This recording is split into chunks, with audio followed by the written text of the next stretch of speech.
We'll now move to our second session in this session, I'm delighted to welcome Sally Torgoman, Managing Director Energy at PricewaterhouseCoopers.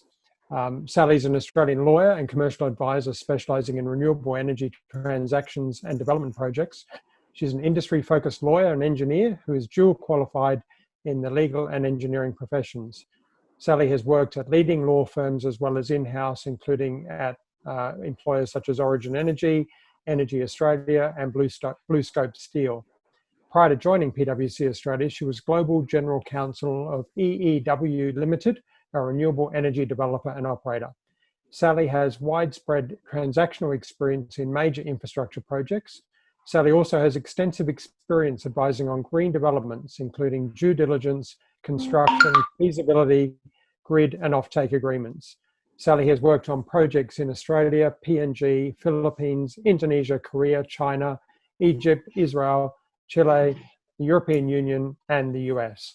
Over to you, Sally. Really look forward to hearing your presentation. Well, thank you very much, Paul, for that very warm introduction. And first of all, thank you to all the organisers. I think it's incredibly important that we provide awareness of this really unique and booming and growing new sector, and that is the sector of hydrogen. And we're doing this because it's not just good for our nation, but also good for the environment. Welcome to you all. It's all lovely to see so many faces on this webinar, and I'm pretty relaxed as a speaker. If you have any questions, I can see them popping up, so feel free to jump in. But look, my presentation here today, and before I kick into it, I also wanted to pay my respects to the traditional owners of the land, and living in the beautiful part of Sydney, that is the Gadigal people of the Eora Nation. So my presentation today is really all about not just giving you a bit of an insight as to why this is important and why our clients are seeing this as important, but I also want to perhaps try to debunk a bit of a myth, and that myth is that hydrogen is only going to be for the big players, right? It's because of big projects, big capital, big players only, and I wanted to say that that's not really true at all.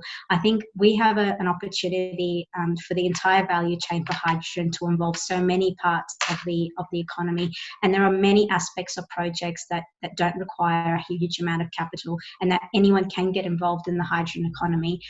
But obviously, the key thing is knowing how to, and I hope that is obviously what we're all working towards. So if we can go to slide 2.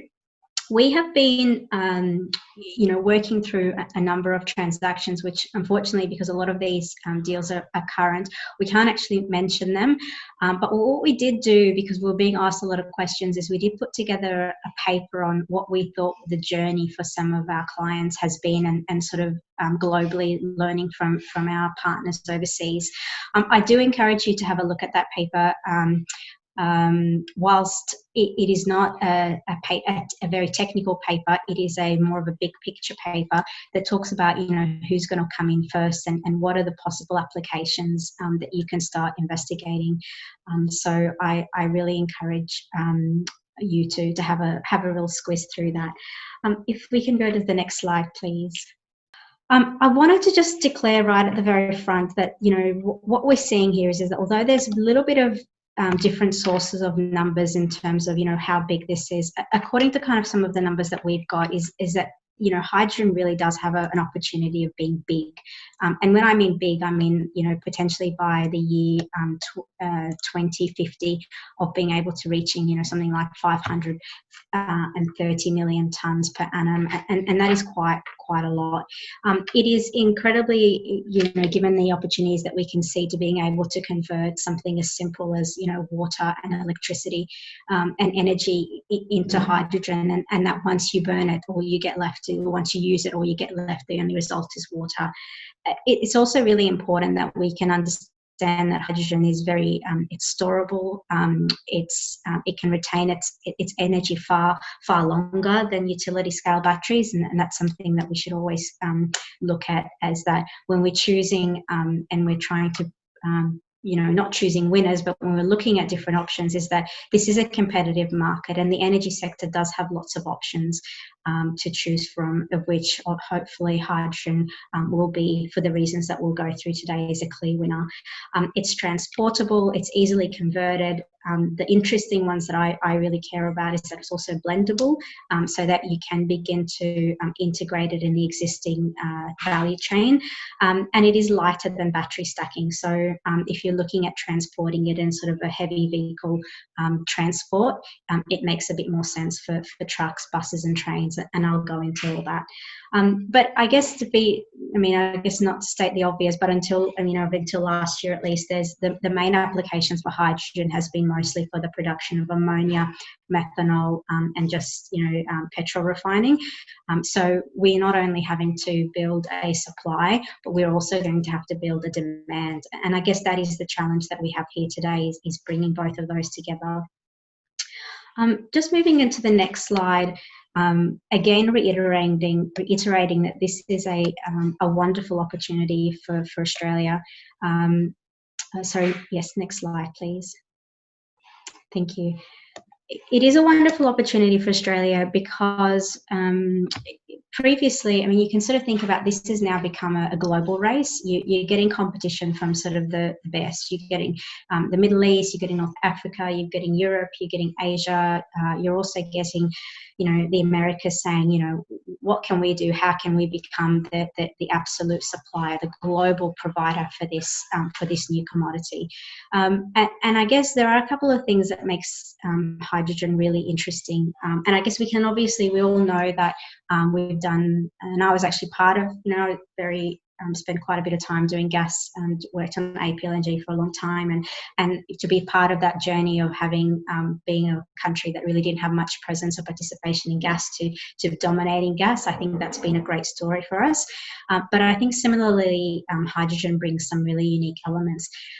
Not only is it 3 times, or roughly the energy density of petrol, and let's say 2.5 or 2.4 times the density of LNG, but it's that clean aspects to it that makes it really worthwhile, and it's been really one of the things that I guess most of our investment groups have said, look, we want to see this work because we want to have an alternative, and I know that there's not only the political appetite there, but there's also the technical really keenness to try to get that.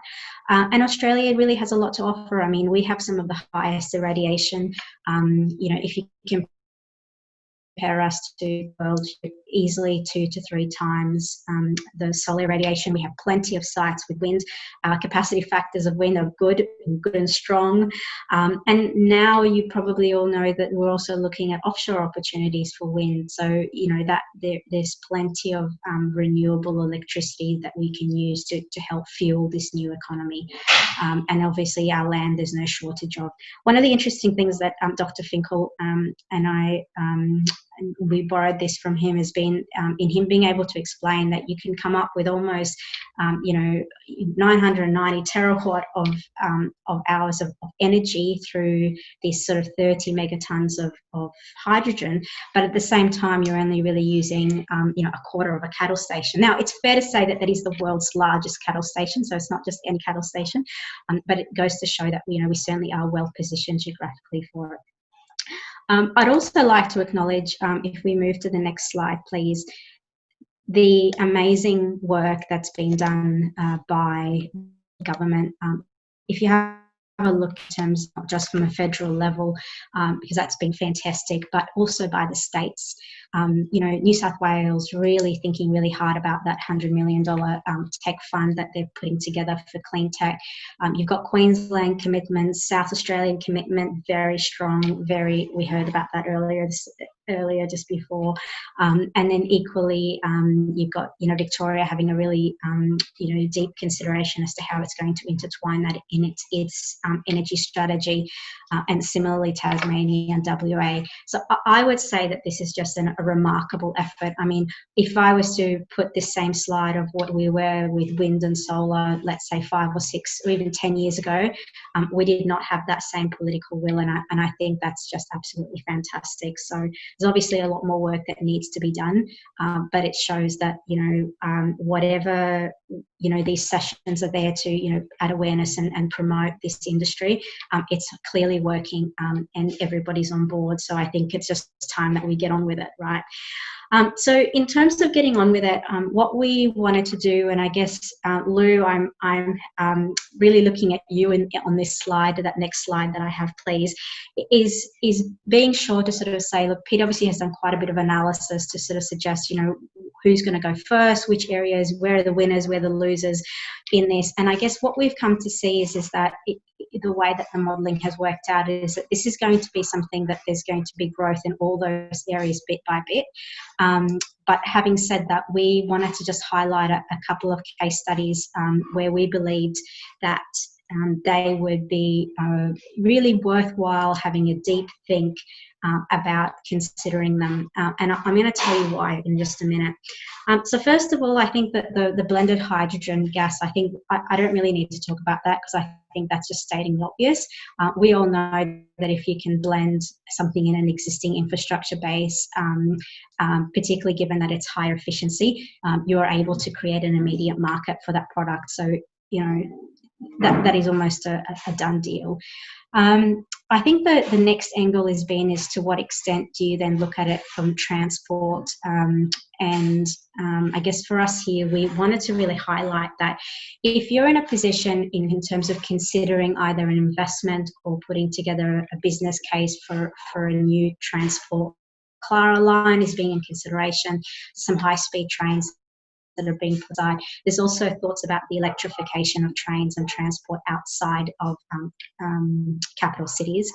It just makes more on where the planning of those projects and the development of the hydrogen economy. We feel that some of that really that positioning between those two possibilities would really make a really good marriage. The other thing I wanted to really raise, and it's something that's very much close to my heart, having been in power systems and starting out as a power systems engineer from the beginning, is that we have a challenge at the moment in the electricity sector, and that is around storage and firming. And that challenge comes from the fact is that we're moving all of our energy supply essentially from something that was incredibly consistent, like coal, because it takes you 4 hours to get back on, to something like wind and solar, which is a lot more intermittent. And so the role of firming is going to be really important. And to the extent that we can use hydrogen to provide more innovation into that need, because it certainly is a problem. It may create challenges for us if we don't meet it progressively and adequately. Now, surely we have options. We can go back to gas. We can always do pumped hydro. We can do batteries. But we all know each of those applications have their shortages. And so therefore, it's really important for us to look at how can hydrogen actually address that need. And it might also be a way of creating additional demand for hydrogen. So that's just something there that you can always keep at the back of your minds if you're sort of thinking about additional applications. Moving to the next slide, please. We borrowed this from Arena because one of the questions that we often get asked is hydrogen economic? And can I, sorry, the next slide. Is hydrogen economic, and what can we do to, how do we know where it's going? So I can say this is that when you look at sort of the cost curve of solar and you look at the cost curve of wind, there's clearly been a trend, and no one's defying that trend faster than batteries. We all know that. I guess what I would like to see is a steeper curve than the one that we're looking at the moment. And I guess we don't really have any more touch points to be able to change that. But what we do know is that if you're looking at trying to get to $2 a kilo, that's roughly around about 16 gigajoules, $16 a gigajoule. And if you're looking at, where the gas prices of is today. So the gas price is around $4.5. And even if you take into account that that density or the energy density benefits, you still do need to try to beat that $2 because of everyone's always going to be comparing one fuel to the other. So that's obviously something that we're always going to be keeping in mind, and I think that the innovation and the capability for us to work hard as an industry to bring those costs down quicker and faster is really the challenge that we see. And you can almost see that there's quite a contentious view as to how quickly we can get there. I mean, Morgan Stanley, for example, doesn't even think we can get to $2 by 2030. They think we're getting around $2.85. We don't think that's going to cut it. So we do need to work hard on that, and we will, because we've seen us do it. We've done it on solar, we've done it on wind, and we're doing it on batteries. So there's no reason why not to. Going to the next slide, please. The challenges, the benefits are really strong, right? You know, $10 billion plus of an industry. You know, dealing with decarbonisation. You're creating a market for distributed generation and maybe transforming the grid. You're looking for Australia to be a leader, but there are some challenges that we have to get to on the cost side, and one of those is if you're using hydrogen for the purpose of electricity, is I think that's obviously a key concern. The last one that I'm incredibly passionate about is certification, because I believe that if you don't get the right platform right, and you don't provide a simple and clear mechanism that allows people to compare apples with apples, it's very hard to be able to incentivize those who are doing things in a different way to be rewarded. So there's a lot of focus, and as there should be, on certification. Moving along to the next slide, please. So what's been our experience? So we've been doing quite a bit in terms of helping with these early phase developments of the projects. So just assisting with land, looking at offtakes, helping close some of those procurements of key contracts. We also have been doing quite a bit on valuations, because that's obviously at the heart of all these investments. That people might be willing in an early phase project or to put aside, or perhaps not have such high expectations on returns, but at the same time they are looking to be able to see a worthwhile investment. And I guess what's really delighted us is that we've been able to do that, and been able to show that there is actually an economic business case here, and this is not just blue sky investment. This is truly an opportunity for us to commercially succeed, in the right space and in the right time. We've also been doing some sort of commercial strategies and advice on risk allocation, particularly around those projects who say, look, I'm only wanting to do hydrogen. I know I need to get a PPA from a green project. How do I do that? Should I have a behind the meter generation, or should I actually go and get an offtake? And there's a bit of thinking that you have to go through and negotiation to be able to sort of work out what your optimal position on those ought to be, because it's not always obvious on that. Next slide. Wanted to just again, one key thing that we're also really close to on this is does it have to be green? Well, look, we're really hoping that we can do our very, very best, and I think we all want to have good faith to be able to get there. But I think at the same time, I don't think we should be penalising or ostracising projects that are not necessarily, being generated through a green lens.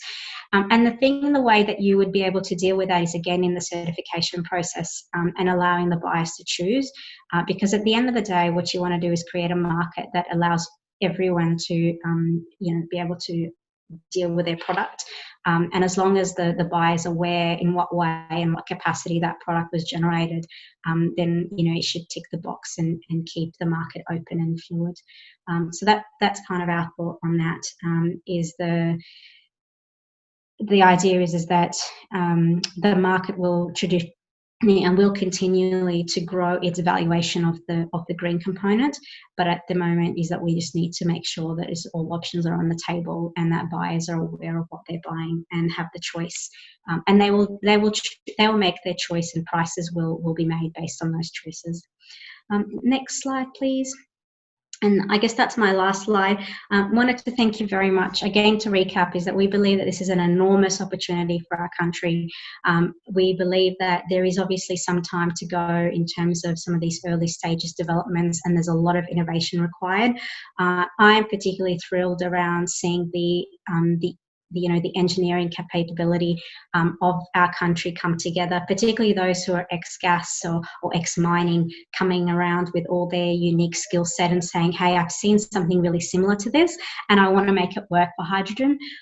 We're thrilled to be able to see that innovation taking place, because that is what's really required. Really good ideas, ways of you can cut costs, ways to make things more efficient, ways that you can actually bypass a whole step altogether, and make the whole process more synthesized.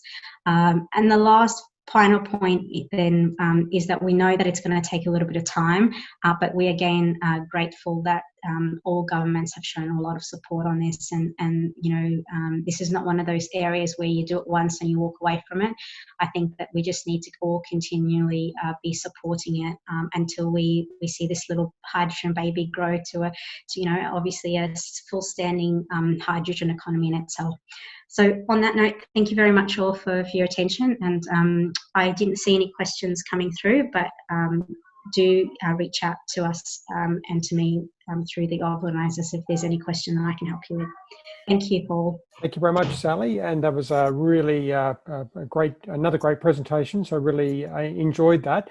There has been a question that's come through, and we're sort of butting up against our first 15-minute break today.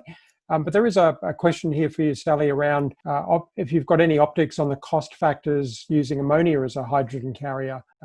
Potentially, ammonia transportation is simpler, given that we're already transporting ammonia around the world. So is it a long-term option for heavy transport, trains, shipping, trucks, planes, etc., to use ammonia as a hydrogen carrier rather than compressed hydrogen or liquid hydrogen? It's a really good question, and I guess I have to kind of tiptoe around the answer on this one a little bit, because we know that obviously some of the applications for hydrogen today are mostly around the existing applications.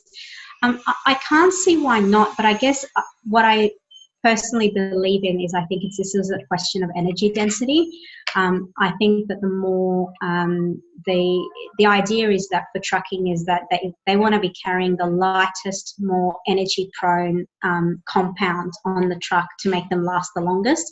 And I think the advantages of actually having hydrogen as opposed to ammonia is going to probably what's going to win the race. So I feel like this is more of an economics question really than choosing winners and losers on that. Okay, fantastic, Sally. And look, we're right up against 12:45 Australian Eastern Standard Time.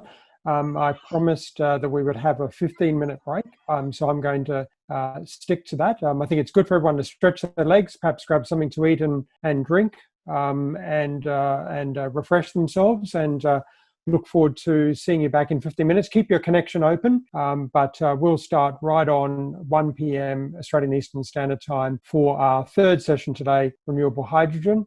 So thank you, Luigi. Thank you, Sally, for a very informative session on hydrogen markets. And we'll see you all soon. Thank you.